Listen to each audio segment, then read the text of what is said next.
Yo les amis, j'espère que vous allez bien. Le Real de Madrid vient de s'imposer 3-1 à Leganés et revient à 4 points du FC Barcelone. Les gars, vous avez vu que les bêtises qu'on a faites hier, ça nous a encore coûté des points. On avait 6 points d'avance avec une victoire 4-0 lors du Classico, ce qui faisait quasiment 7 points d'avance sur le Real de Madrid.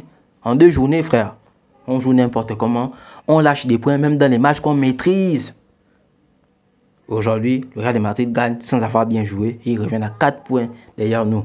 Bref, pour les personnes qui participent pour la première fois, j'ai fait des vidéos sur le FC Barcelone et le Real de Madrid. Donc, analyse de match, actualité, tout ce que vous voulez. Donc, frère, tu t'abonnes, tu mets un commentaire. Ça aide au référencement YouTube et ça soutient la chaîne. Cette vidéo, on va parler du match du Real de Madrid et surtout de la performance de Kylian Mbappé. Donc, on reste jusqu'à la fin. C'est parti. Donc, comme je disais, le Real de Madrid a gagné sans avoir très bien joué. Et cela peut s'expliquer par la pénurie dans l'effectif, tellement il y a des joueurs que ça a l'infirmerie. Déjà dans la formation, on a encore eu Asensio dans l'axe de la défense. Tu as Valverde qui se retrouve latéral droit. Arda Güler qui est dans le 11 titulaire. Pas qu'Arda Güler n'est pas bon. Arda Güler a fait un très bon match. Mais quand on voit son équipe type habituelle, ce n'est pas ces joueurs-là qui sont forcément dans la rotation de base, dans l'équipe de base du Real de Madrid. Donc cela peut expliquer aussi peut-être le fait qu'il n'y avait pas les mêmes automatismes. Et surtout en première mi-temps, c'était vraiment pas bon. C'est vrai qu'ils ont marqué un but. Ils n'ont pas souffert dans ce match parce qu'en face, on ne va pas se mentir, les gars ne jouaient rien. Mais on n'a pas vu un Real de Madrid dominant, on n'a pas vu un Real de Madrid en mode rouleau compresseur.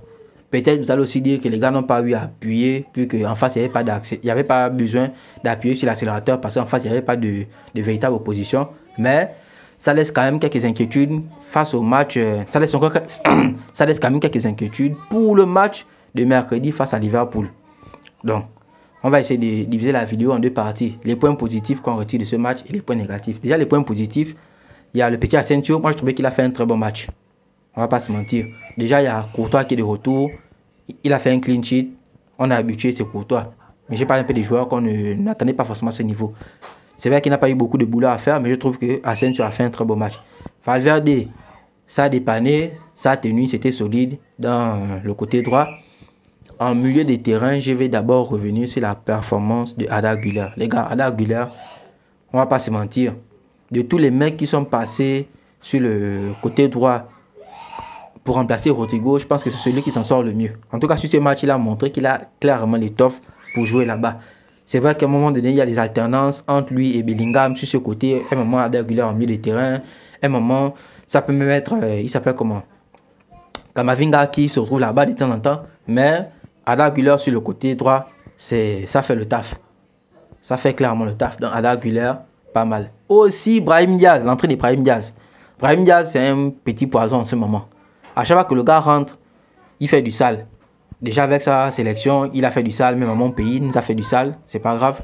Mais ça montre que c'est quelqu'un à prendre au sérieux. Mais ce qui est bizarre avec Carlo Ancelotti, c'est que une fois que tu fais du sale en rentrant, c'est comme si la récompense, c'est qu'on réduit ton temps de jeu en fait. Parce que c'est ce qui s'est passé avec Kendrick. Kendrick a commencé, il rentrait debout des matchs, il a fait du sale, et au finish, le temps de jeu d'Hendrick a encore été réduit. Le Frenien se retrouve aujourd'hui à rentrer quasiment à la 86e minute de jeu. Frère, à la limite, tu ne fais pas entrer le joueur. Bref, on est déjà habitué, c'est Carlo Ancelotti. Peut-être aussi qu'il veut pousser le joueur vers la sortie ou vers le prêt en janvier, je ne sais pas trop. Mais bon, je ne comprends pas pourquoi Hendrick se retrouve dans cette situation. Et vous allez voir que ce sera la même chose avec Brahim Diaz.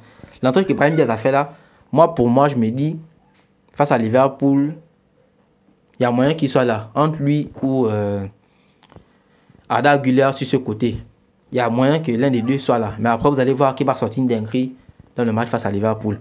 Bon, on revient un peu sur le cas Kylian Mbappé. Les gars, Kylian Mbappé a joué pour la première fois, a été officialisé sur le côté gauche chez Vinicius dans la pointe de l'attaque. Déjà, on ne va pas se mentir. Kylian Mbappé, sa performance à gauche sur ce match, il est nettement meilleur que pour toutes les fois qu'il a joué dans la pointe de l'attaque. Mais est-ce que pour autant Kylian Mbappé à gauche, c'est meilleur que Vinicius à gauche? Les gars, il n'y a pas le niveau. Vinicius à gauche, c'est le top. Même les rares fois où Vinicius est passé sur le côté gauche, vous avez vu que Vinicius s'en sort nettement mieux en fait. Kylian Mbappé dans ce match, oui, À gauche, il s'en sortait bien. Mais en même temps, Kylian Mbappé à gauche, c'est le même gars qui a encore des hors-jeu. C'est vrai qu'il a marqué un but, mais le but qu'il a marqué, c'est quel genre de but, frère? C'est le but que même ma grand-mère met. Bellingham a marqué aussi dans ce match, mais c'est pas ce que je vais retenir dans le match de Bellingham. Encore Bellingham, on peut retenir le but parce qu'enfin, il marque. Il n'avait marqué qu'un but depuis le début de la saison. Je pense que ça va avoir un côté libérateur pour lui. Le but de Mbappé aussi, peut-être, sera un côté libérateur pour lui. Mais je pense pas que c'est ce genre de but que tu vas jubiler, d'autant plus que c'est un but donné. Il s'appelle comment? Ada Güler aurait pu mettre le pied, il aurait marqué à sa place. Mais il a laissé passer. Bon, Kiki marque, c'est au calme. Mais sur le côté gauche, il a provoqué. Mais ça n'était pas si ouf que ça. C'était pas au niveau des Vinicius en fait. Et ma question c'est, pourquoi Carlo Ancelotti a laissé Kylian Mbappé se mettre sur le côté gauche? Est-ce qu'il a voulu tester quelque chose de nouveau? Est-ce qu'il a cédé au chantage de Mbappé? Est-ce que, bon, il dit chantage, je n'ai pas de preuve, mais peut-être que Mbappé a supplié le mec, ou bien peut-être que Mbappé a essayé de négocier, que frère, laisse-moi un peu de temps dans ce côté-là. Vous savez que Carlo Ancelotti, c'est un gars bizarre. Quand il commence une chose, vous allez vous dire c'est pour tester. Nous tous, on a vu et on est d'accord que Mbappé ne faut pas Vinicius sur le côté. Mais Ancelotti est tellement malade que vous pouvez voir que mercredi en Ligue des Champions, il dit à Mbappé de continuer à jouer sur ce côté-là. Vinicius à la pointe de l'attaque. Je ne vais pas dire que c'est moins bon que Mbappé. Mais Vinicius à la pointe de l'attaque a quand même créé des occasions. Contrairement à Mbappé. C'est vrai qu'à certains moments, il décrochait. Des fois, tu vois, il venait encore coller Mbappé sur le côté. Mais il a plus ou moins essayé de respecter son poste. Attention. Moi, je vous dis que, connaissant votre Carlo Ancelotti et la maladie de la vieillesse qu'il a en ce moment, il est capable de vous remettre ce même type de format. Donc, Mbappé à gauche, Vinicius face à Liverpool. Et là, ce ne sera pas bon. Vraiment, j'ai peur pour le Real de Madrid. Si c'est de cette façon que vous allez aller jouer à Liverpool, en sachant comment Liverpool est tout feu, tout flamme en ce moment-là, les gars, ça va être encore un autre 4-0 que vous allez ramasser là-bas. Hein. Et là, je pense que si, face à Liverpool, ça ne passe pas, et ça se passe très mal, comme face à Barcelone, on va parler des crises. Bref, je ne vais pas tirer la vidéo en long. Félicitations au Real de Madrid pour leur victoire. Dites-moi ce que vous avez pensé de la performance de Kylian Mbappé sur le côté.